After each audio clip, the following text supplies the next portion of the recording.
नमस्कार दर्शकों, बात आज के चैनल के कार्यक्रम आज का इतिहास में आपका स्वागत है। और आज तारीख है 4 जून। 4 जून की तिथि विश्व इतिहास में कई महत्वपूर्ण घटनाओं के लिए जानी जाती है। इस दिन विभिन्न क्षेत्रों में ऐसी घटनाएं घटी हैं जिन्होंने इतिहास की धारा को बदला है और आज भी प्रासंगिक है। इनमें से कुछ प्रमुख घटनाएं राजनीतिक उथल-पुथल, वैज्ञानिक खोजें और सामाजिक परिवर्तन से जुड़ी हुई है। शुरुआत करते हैं 1989 से, जहाँ 4 जून 1989 को चीन की राजधानी बीजिंग के तियानमेन चौक पर लोकतांत्रिक समर्थक प्रदर्शन कर रहे छात्रों और नागरिकों पर चीनी सेना ने बर्बर कार्यवाही की। कई हफ्तों तक चले शांतिपूर्ण विरोध प्रदर्शन को सैन्य बल के प्रयोग से कुचल दिया गया, जिसमें सैकड़ों, संभवतः हजारों निहत्थे लोग मारे गए। इस घटना की विश्व स्तर पर कड़ी निंदा हुई और चीन की मानवाधिकार स्थिति पर गंभीर सवाल उठे।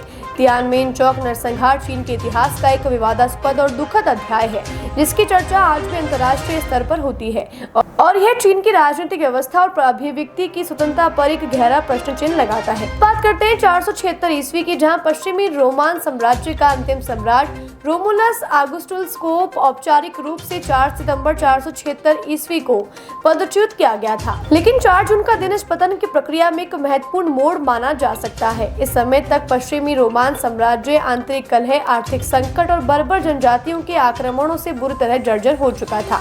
4 जून के आसपास के महीनों और वर्षों में इन दबावों ने साम्राज्य की केंद्रीय सत्ता को कमजोर कर दिया और क्षेत्रीय शक्तियों का उदय हुआ।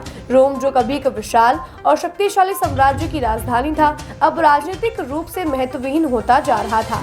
476 ईस्वी की घटना पश्चिमी रोमान साम्राज्य के अंत का प्रतीक बनी और इसने यूरोप के इतिहास में एक नए युग की शुरुआत की। इसे मध्यकाल के रूप में भी माना जाता है। 4 जून की तिथि को विश्व इतिहास में एक महत्वपूर्ण स्थान दिलाती है।